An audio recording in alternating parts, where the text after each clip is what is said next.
Il s'est ouvert ce lundi 29 août 2022 à Bunia, un atelier de validation de plan opérationnel provincial de la mise en œuvre de plans d'action de sécurité du territoire de l'Ituri. Thierry Cambéré, coordonnateur de la gouvernance sécuritaire, engagement politique au sein de VNG International, explique. Nous sommes ici pour appuyer le gouvernement provincial à organiser un atelier de validation du plan opérationnel de mise en œuvre du plan d'action de sécurité des territoires d'Aru, Irumu, Djougou, Mahagi et Mambasa. Les parties prenantes sont catégorisées à 3.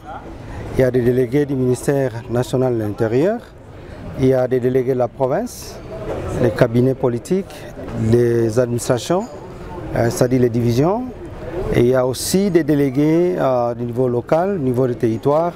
Tous les administrateurs du territoire sont ici et quelques membres du comité de sécurité au niveau du territoire. Du 29 au 31 août, ces différents acteurs vont réfléchir, mais pour quelle finalité? L'objectif, c'est de favoriser la mise en œuvre de plans locaux de sécurité.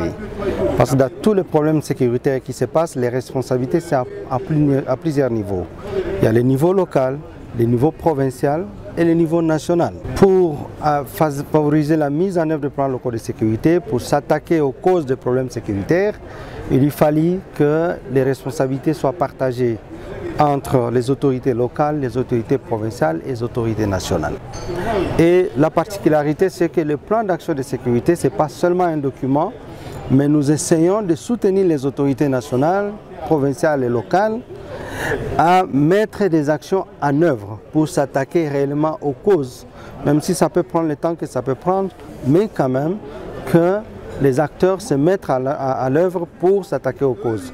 La deuxième particularité, c'est que c'est un outil politique et un outil budgétaire. C'est qu'en même temps, ce plan d'action de sécurité, nous voulons que les acteurs politiques les traduisent en action politique, en plan d'action politique, et en même temps qu'ils budgétisent les actions qui sont là-dedans parce que c'est des actions qui touchent de vrais problèmes. A signaler que le projet Espère accompagne le gouvernement provincial de l'Ituri ces derniers temps dans plusieurs domaines d'intervention.